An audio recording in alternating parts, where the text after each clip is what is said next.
Everybody, we are back. It is Safe to Launch Favoriteest Podcast, Favoriteest Channel, Favoriteest Everything. We are back. You guys already know what to do. Hit the subscribe button, subscribe. Hit the like button if you like it. Hit the dislike button if you don't like it. Leave a comment if you like it. Leave a comment if you don't like it. Also, follow us on Twitter at the Mark John NFL for me, at mholder95 for Matt, and of course, pandasups.com. Discount code TDL for 35% off. So make sure you guys go to pandasups.com. Discount code TDL. 35% off. All right, so today we're doing something a little different. No film. We feel like we've gone over every single guy that we can go over. So today we're gonna do a little big board, right? So Matt did his little big board. I did my little big board. We'll kind of talk about it, go back and forth about it a little bit. Took two different approaches. So that's gonna make it look pretty cool. But yeah, I think it's gonna be a pretty cool, quick episode that we're gonna do here. So hope you guys enjoy this. But first things first, the Raiders did sign a guard. You got a guard coming in the building. Yeah. Cody Whitehair, who is a guard / center, but he is a guard for Luke Getsy the last 2 seasons in his little zone scheme. So here comes Cody Whitehair. Kind of lets us know they don't like Jordan Meredith that much. I was like, wow, they like Jordan Meredith a lot. Yeah, Jordan Meredith, how was those 2 weeks starting when the season hadn't started? Yeah, exactly. 2-week starter. 1 day starting at the voluntary workout. You had to feel good. That 1 day I had to feel good. Exactly. Feels good. Finally get that starting recognition for that day. So, but Cody Whitehair is coming in into the building. Didn't have a great season last year. It's actually pretty bad. But before that, I mean, he's solid. So, which guy are they getting? And what are your thoughts, Matt? I mean, kind of like it doesn't move the needle much, but I think the biggest thing is like we just said, like, no disrespect to Jordan Meredith, but that wasn't exactly the guy who I would have been comfortable with starting. And at least like now, like it gives them like it opens up the first round of the draft where if like you looked at that before, you're like, man, you kind of have to get a right tackle because then you can at least move Thayer Munford to guard, or at least had to get spend a high pick on an offensive lineman. And now that you have like a veteran option, like it's a little bit better than just having to like roll in with nobody. Roll in with the rookie and a guy that's played, I don't know, has he even gotten a regular season snap on offense? It's basically just played in the preseason. So it's And for what was it? I think it's like 1.5 guaranteed or something like that, and then like 2.5 with options up to $3 million. Like not anything significant. So. Yeah, nothing pick up by any means at this stage of the game. Yeah, it's not a bad pickup. Like player wise, I think depth wise, I think he's a good player to have. Because he's not awful. I mean, he did have a bad year last year, but like I said before that, was solid. I think he has some versatility, just in case Andre James goes down or something like that. He could play center, which he actually played really well at. That's where he had his best moments of his career were at center, and now they're bringing him in to play. Probably right guard, which he played at Chicago. Which I was trying to pull up PFF while you were talking. I think he's played. He took some snaps at right. If I remember correctly, it was like something like 250 snaps at right guard, and then but mainly at left. Mainly at left. Yeah. Yeah. He played 87 snaps at center last year. So there's it was mostly left guard. So basically, he's versatility, brings a lot of versatility to the building, and kind of can teach some of these guys what Getsy like to do with his with his offensive line, even though the offensive line coaches kind of control that a little bit more, but definitely kind of lets us know how they're going to run the football, at least. Yeah, it definitely seems like another zone guy, which is interesting, again, with the backs that they have back there. But, again, next week we could get more answers. We could get a few more pieces of the puzzle here, so we'll see. Yeah, because bring him in and kind of sees maybe they feel like they won't be able to get the guards that they want either, because talk about Munford. It's interesting they haven't brought in a right tackle, so maybe they might feel a little bit higher on him, and then if they draft somebody, it'll be at that position. But if they feel like they don't miss on somebody, they have Munford there at least. Yeah. I mean, if you look at this draft though, like there are a good, like an odd amount of like right tackles. Like think about some of the better tackles like in the draft, like Talisi Fuaga is going to be a guy. JC Latham plays right tackle. Marius Mims Sumatamiya, he played some right tackle at BYU, so like it is an odd draft where like they could conceivably like just get their starting right tackle in like the first 2 rounds of the draft if they wanted to. Like they should have options at 13 and at 44 to get somebody. So yeah, I mean, there's plenty of options even at 13 and 44. So if they decide they want to go a different position at 13, they can still get a good right tackle at 44, I believe. Or a guy they might, a guy that might project to move over to right tackle. Might be somebody like that, like the Kingsley Sumatamiya. Yeah, he's a guy that, right. Yeah, exactly. Him and Rosengarten are definitely those guys at 44 that I definitely could see them looking at and having that ability to run the zone scheme that they like. So, it's gonna be interesting to see what they do next week. Yeah, you like Rosengarten at 44? Yeah, I do. I like him at 44. I think it's a good spot. Rosengarten there. Because I think he has a lot of upside, and I think he's gonna help the run game right away. So that's where I know that I'm not too scared about him. I think that the pass protection stuff, I think some rookies are gonna do better than others, right? I mean, he might struggle there a little bit, but I feel like that he could at least help in the run game, in his own run scheme, and especially with his athleticism. So and the way he can move, there's just a lot of upside with it. So that's the type of tackle you take in the second round, in my opinion. It's the high upside kind of bad technique guy. I mean, I just kind of prefer him like at like more 77 just from what I've seen, but like then again, that might be wishful thinking on my part because he is a damn good athlete, like you said. So and it's not like he's not strong or anything like that. He's a big, strong dude. So I mean, he's not that big. I mean, because he's like 308, but just that athletic profile. Yeah, I think they would have to take him at 44 because I think waiting for him at 77. I mean, maybe, but I mean, if you know the boards, but I think you're pressing your luck a little bit. Yeah, we'll see, man. Next day. All right, get some answers next week. Yeah, finally.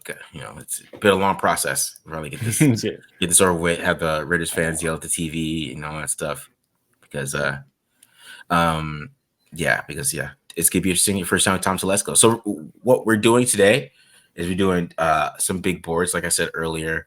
Matt did a different approach than I did. Matt basically you just went with the needs, but kind of your grades, kind of, in my opinion. Yeah, basically like that. I mean, I did kind of throw in like the top 2 quarterbacks, like my top 2 quarterbacks, just in case like there is a situation where I don't know, it's the draft, craziness happens, but like obviously those are the eye in the sky type of guys, but yeah, that's kind of I stuck to the needs and like the guys that I watch. So like a guy like Joe Alt's not going to be on it because I didn't bother. I feel like he's not making it out of the top 10 if the Raiders are trading up, and we all know who they're trading up for, or looking to get. So I kind of skipped out on him, but just kind of stuck with the guys that we've kind of talked about here, and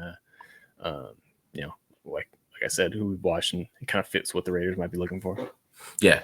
I took the Tom Telesco approach. I went and shout out to Arjun.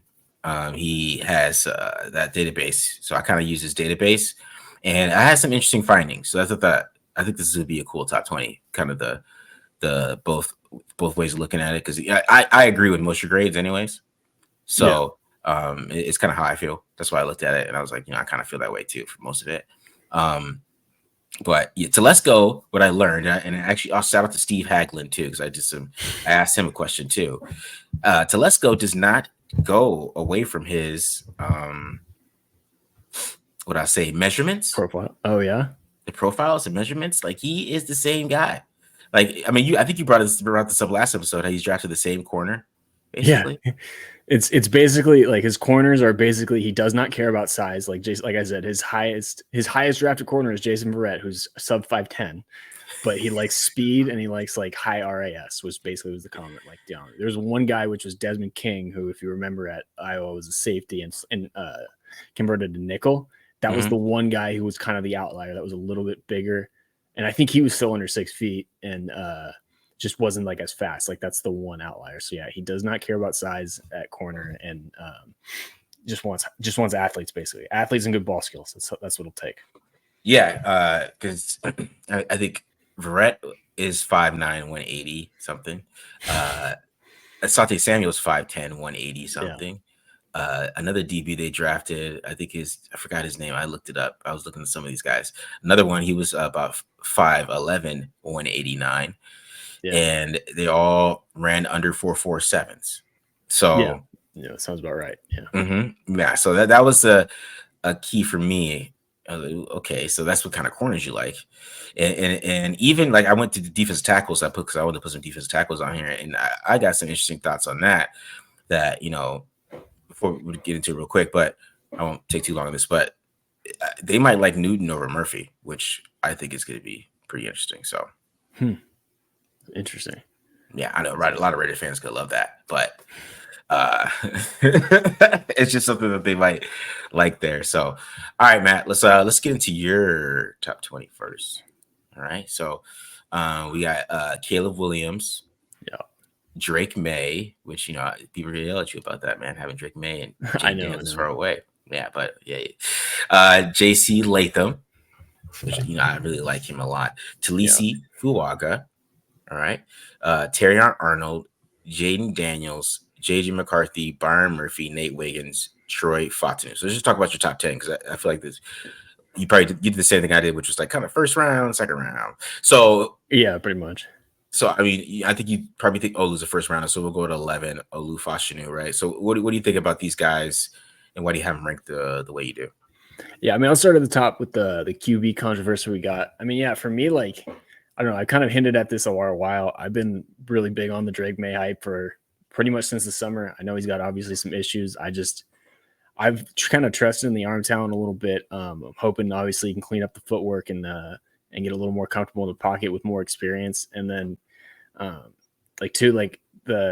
me, like it does matter. Like I know I don't care about age with a quarterback, but what does matter to me is like seeing a guy like Jaden Daniels, who I hate to hold this against him, but the fact that like he was, unique as a 5th-year starter with the COVID eligibility, like I kind of expect you to play really well. Now, don't get me wrong, he's a hell of a player. I just feel like his ceiling is lower than Drake May's is basically where I'm going for. And I'm just kind of betting on the arm talent a little bit and with May. So that's just kind of where I'm at there. Latham, I broke down earlier. I mean, I'd be really happy if they ended up with him at 13. I think, again, it's perfect for what they want at the right tackle. I think Fuaga is the better run blocker. I just think Latham is also a monster and a dude who can move people in the running game. And I just like and trust his feet better in pass protection, especially if looking down on the list, if I end up with Michael Penix, who's a left-handed quarterback. Like, I just worry a little bit about Fuaga losing at the top of the rush in the NFL, especially early, which is not great combination with a young quarterback or a rookie quarterback. I just trust Latham more.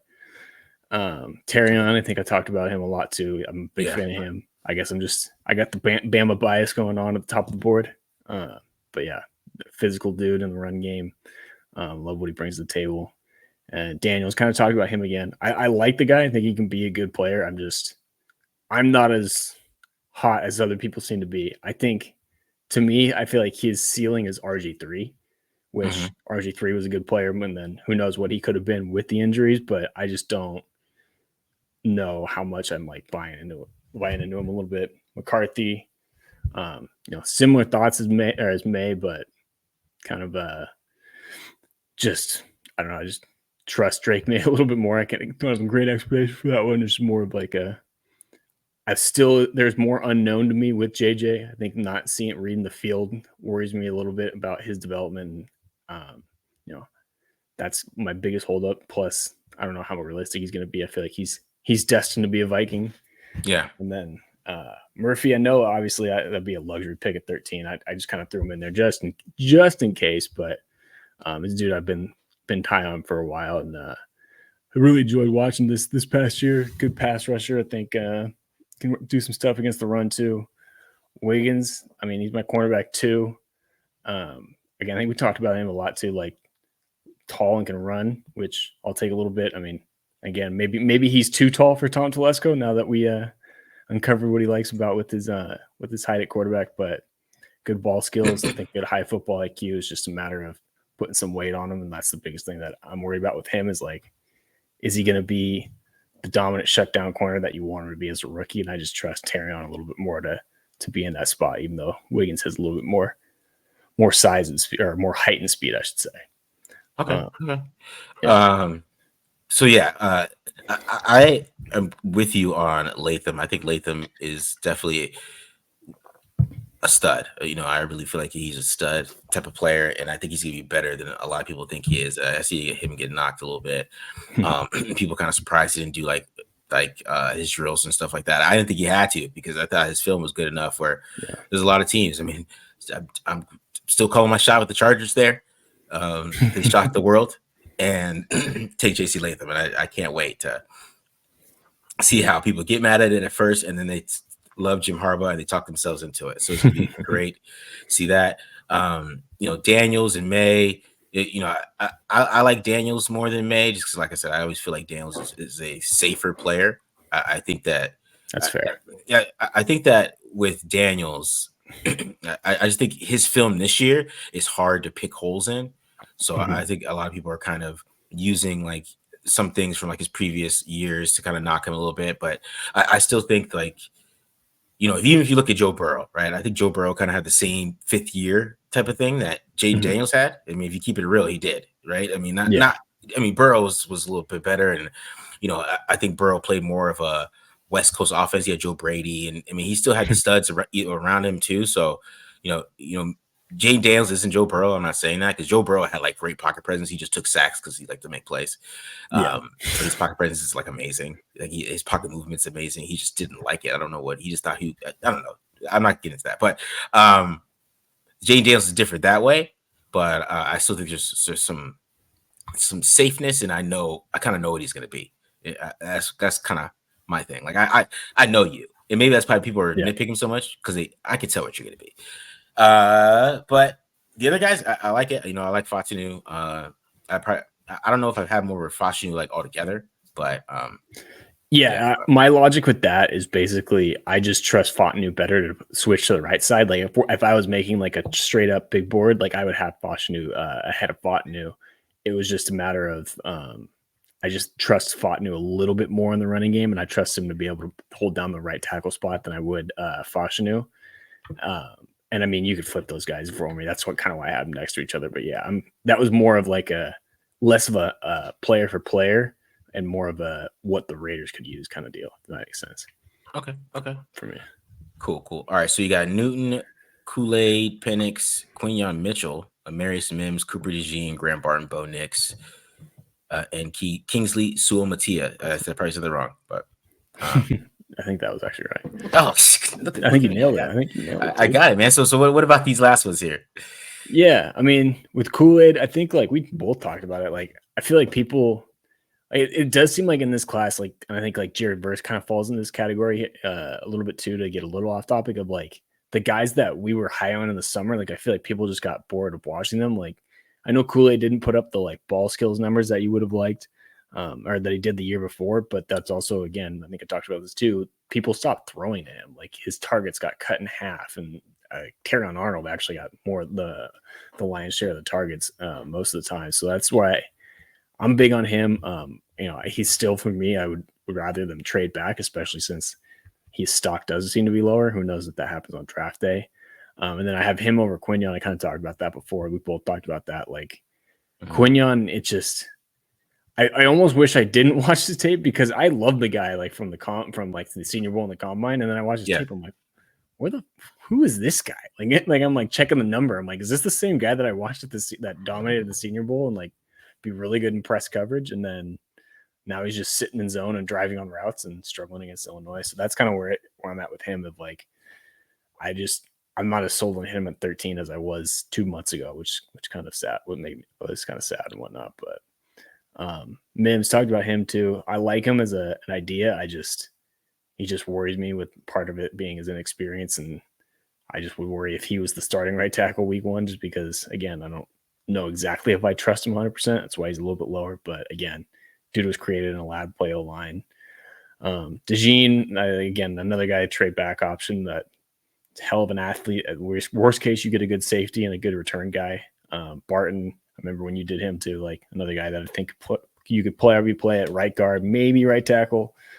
And then obviously my Penix over Nick's take is getting wide. The gap between those two were getting wider. I know you're a little bit different than me, but those two guys were so close to me, like going into the season. And to me, Penix has just done so much better than Bo Nix in like the pre-draft events, whether that be the Senior Bowl or the combine. Mm-hmm. That kind of, that's just what pushed that guy over to me. And like, I don't know. I guess I'm a sucker for a big arm, but love the arm strength that he brings, and I just feel like he brings a little bit more than Nick. So I guess I'm falling in love with the arm talent this year, the quarterbacks, and gambling a little bit. And then Sua Mattia, we talked about him too. Like, I would love him in the second round. If he somehow makes it to 44, that'd be a great pick, in my opinion. Yeah, I'm with you on Penix now. I think I'm Okay. actually higher. I'm higher on Penix than J. He converted you. Yeah, I was converted. David. I had to watch I watched the other linemen, so I've watched like 10 Michael Penix games. I don't know if that's a reason, but I've literally watched 10 of them. I watched basically his whole season. I watched ASU, Utah, U of A. I watched like every single one. So I'm very familiar with Michael Penix, and yeah, his arm is big, and I think that's a lot of the things that he does. You just can't do it. Everybody else can't do that. Bo Nix can't do some of the things and make some of the throws that he makes. And I think the Washington's offense was kind of designed around his arm. So, yeah. So it's he had playmakers too, but I still think that he's a good player. And I like Kingsley too, and Newton's a damn good player too. But yeah, I like yeah. All right, man. So I like that. So I'm gonna get into mine. Just like I said, guys, I tried to be Tom Telesco here a little did a little face off, some little Nicolas Cage type of stuff. And I tried to be Tom Telesco here. Okay. So let's get into it. There might be some shockers on here. I guess not things crazy. So I went Marvin Harrison. I did wide receivers on here. You didn't do that, Matt. I went wide receiver. I didn't put any. Yeah, so I went that way because I still think they're going to draft a wide receiver. I think that's going to be a big part of this. So I know he's going to have a wide receiver board. So I went Marvin Harrison, right? I know this is crazy, but if somebody's, you never know, quarterbacks there might be a run of quarterbacks or something. Then I went Drake May over Jaden Daniels. Right, I'm just rubbing off on you now. I guess so. No, like I said, this is Todd Telesco. I'm gonna tell you, this is Todd Telesco. Okay. I still think Telesco. He's the quarterback report. All history tells us that. All right. Before I get deep dive in these guys, let me get through it though. So Jaden Daniels, Joe Alt, Rome Odunze, Nate Wiggins, Talisi Fuaga, Troy Fatanu, Quinyon Mitchell, JJ McCarthy, Terrion Arnold, Graham Barton, I spelled his name wrong. I know I did. Jarhaz Newton, Michael Penix, Adonai Mitchell, Brandon Fisk, Roger Rosengarten, Ricky Pearsall, Cooper Beebe, and Jonathan Brooks. Yeah, I like Jerzon. We just gotta flip the Z sideways to get it to an N, and then it's Braden Fisk. God damn it. All right, I'll fix that. Afterwards, guys. I'll edit that and add it to the show later on. But here, what I went with some of these here. So I went with Marvin Harrison because he's gonna be number one receiver board. I'm not gonna, and he's not gonna like Malik Neighbors because Malik Neighbors 6 foot, and he's never drafted wide receiver under 6 foot. The only one he did was Darius Davis last year, and he didn't play a snap. So Tom Telesco's probably like, I'm never doing that again.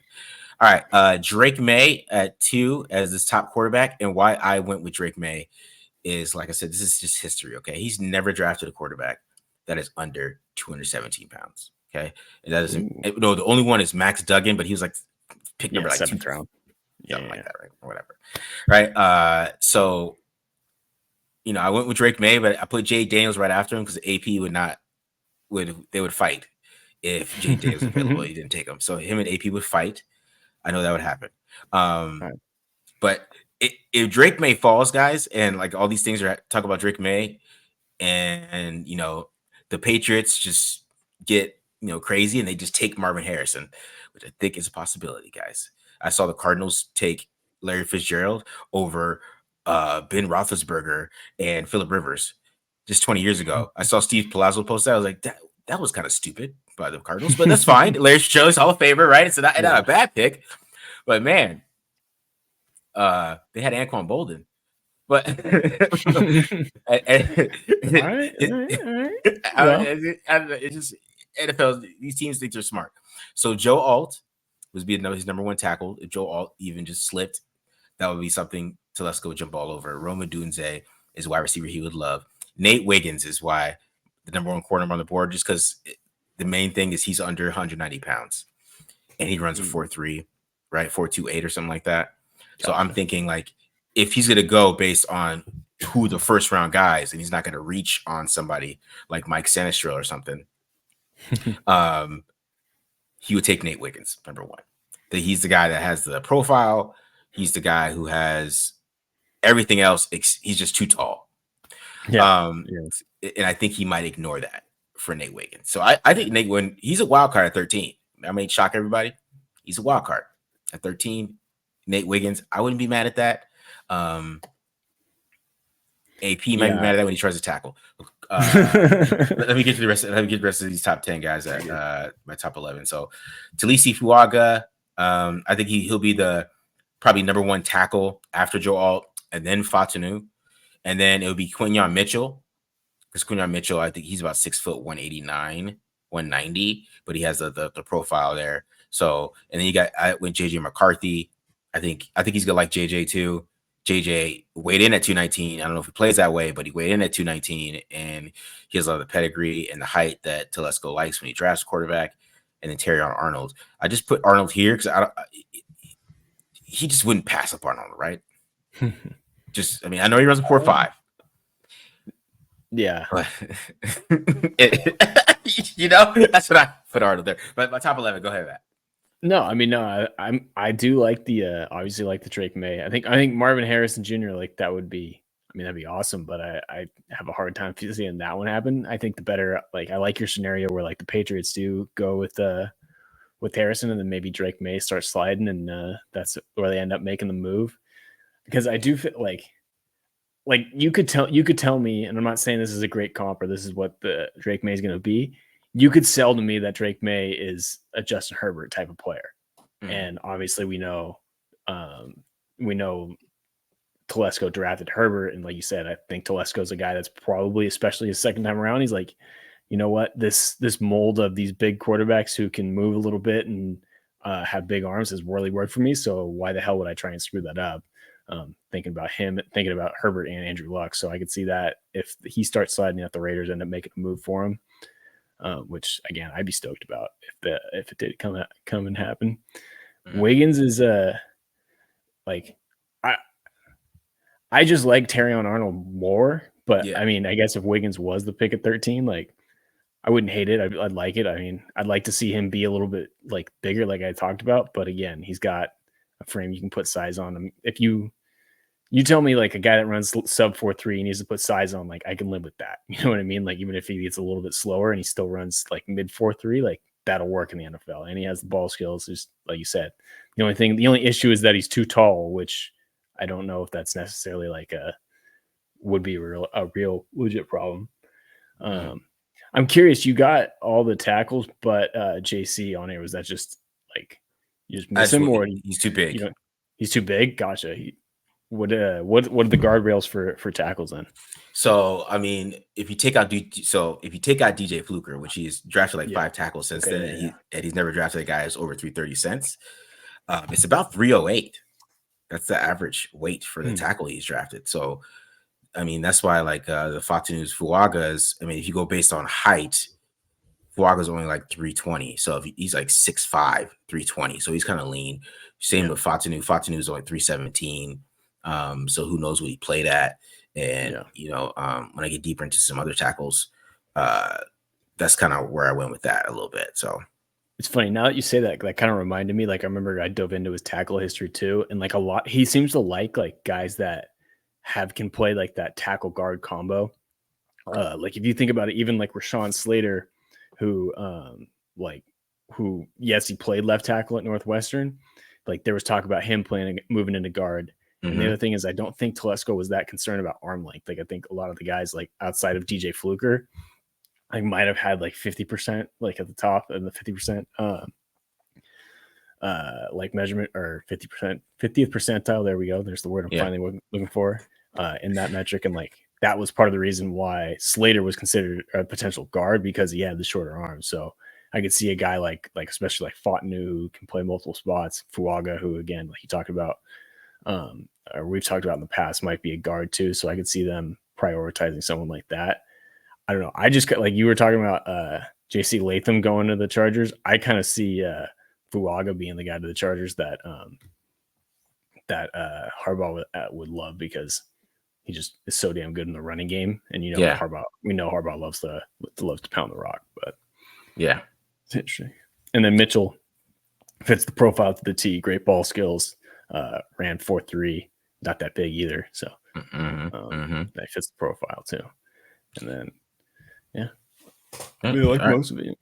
All right. So then I went Graham Barton. Of course, I spelled Newton's name wrong, but you guys won't see that when I fix it. Michael Penix, Adonai Mitchell. I was gonna check. I think you might have mixed up the A and the U in Fuaga too. Did I? Man, see, I'm gonna get this off here. We'll get it fixed. We'll get that fixed. They won't see that. Adonai Mitchell, and then Braden Fisk, Roger Rosengarten, Ricky Pearsall, Cooper Beebe, and then number 20 I went Jonathan Brooks. Yeah, we also need another E and Beebe. Yeah, I wasn't even gonna call that out because I was just gonna fix it. Here. Anyways, yeah. So so the back end here. What are your thoughts on that? I think they're gonna like Newton a lot. I don't even have Byron Murphy on here because I think he's too short. He's 6 foot, and he's never drafted a defensive tackle or defensive end under 6 foot. 6'2". So, what does he care at all about arm length though? A little bit. They all had 32-inch arms. At least. So Braden Fisk is like 30, 31. Yeah, that's what I had him. That's the one. Like, he's taller, but he's short. He's got tiny arms, and like I like Braden Fisk, and like he's obviously become like a really popular dude, especially since the Senior Bowl. But like even at the Senior Bowl, I felt like his arm length becomes an issue. Like at times, like the reason he kind of barrels down with his head and like is so reliant on his get off and like getting off the ball is because he like just like him using his hands is a disadvantage, because he's not going to be able to, like, offensive tackles, offensive guards are going to be able to make contact with him first, just because he's physically limited. So that's where I get a little worried with him. And I know like a guy like Newt or a guy like Murphy isn't like the tallest guy in the world, but he does have like 32-inch arms, I believe. So that's the one thing. Like he's kind of awkwardly built like that, where he's got the long arms and the short build. So that's interesting. But and then I mean Rosengarten, we were talking about a little bit. I could see him be a little bit more pure, but like you said before, a guy that can play, or like we said before, a guy that is a hell of an athlete and strong as hell. Pearsall, I actually don't know much about, so I'll be curious what you think with him. Yeah, I was kind of shocked to see that Pearsall really fit his profile, because he basically has the high. He actually is taller than I thought he was on film. He's 6'1", but he has the weight too that he likes, and from other wide receivers that he's drafted, he kind of fits that profile of what a slot that he likes, the kind of slot player that he likes to draft. He doesn't like to draft small slot players. He likes to draft kind of the taller ones, like Josh Palmer's type of thing. So, because like Lad McConkey just is what isn't going to be a fit for him. He's too small, so it's not somebody he's gonna like. But so those are the kind of guy I went. And then Cooper Beebe, of course, I think that he has a chance to be 77 all day. He's a perfect fit for what he likes. It basically hits every measurement that he loves. Yeah, except for like maybe arm, I think arm length and hand size. But like you said, he kind of ignores that if they have the athletic profile. Yeah. If they have a great three cone, he doesn't care. And then Jonathan Brooks is the best zone back in this draft, and I think that is going to be very enticing to them if they want to run zone. And we all know Jonathan Brooks is a torn ACL. He's coming off an injury. Our team's gonna ignore that. He didn't do anything. He didn't do any movements. He didn't do anything all off season. He really doesn't have to come in and play right away. So will he be a guy that might fall a little bit, and some other running backs go over him? And I think that is going to be an interesting dynamic for Tom Telesco, because he is the zone back of this draft. Like if you wanted a zone guy, like I really like Tyrone Tracy, but he's not Jonathan Brooks. No offense to Tyrone Tracy, because Jonathan Brooks, he could. I could just put him at wide receiver. I feel like, and he'd figure it out. To be honest, because he's that type of athlete. And he catches everything. He just explosive player. So Yeah, I really like him a lot. I really do. I'm really high on him, and I just think that he's the type of guy that would fit and kind of run his own scheme how they want it, and kind of take this offense a little bit to the next level if they found a way to get him. But that's just a little bit of a pipe dream. Yeah, I mean, I don't know much about the running backs in this class. I haven't watched too many of them just from what we've been doing, what I've been doing. I don't know if I can see them drafting a guy before day 3, like a running back before day 3, because you have Zeus, you have Zamir White, you have like Alex Madison, who I don't think is a great running back, but obviously they like him a little bit to bring him in, and you have like Amir Abdullah, so it's like, okay, so if they're gonna spend a high pick on a running back, like how much playing time is that guy gonna get? I mean, yeah. I guess if you're thinking more towards the future, but it does not seem like that's their MO. Antonio Pierce does not seem like he's drafting for 2025. He thinks he's drafting for August and September. So yeah, 100%. That would be my one thing, but yeah, it'd be interesting to see. Like, I feel like Raider fans would riot a little bit if they took a running back early. Like 44. I don't know. I think they were riot, but it was like at least Jonathan Brooks. Yeah, it would be a good one. It would be interesting. Yeah, because like I said, he doesn't have to play right away, right? So even then, like, you could bring him along very slowly, and then he could be the end of the season guy.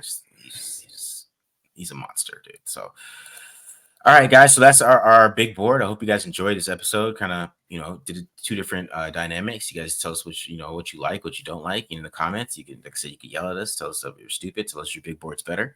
That's fine. We'll enjoy that. Just get the comments going, and like I said, hit the subscribe button. Subscribe. And then we'll be back. We'll do a mock draft on Friday. And and then it's draft time, guys. It's draft week. You know what I'm saying? It's draft week, guys. All right. So we're out of here. Peace. See ya.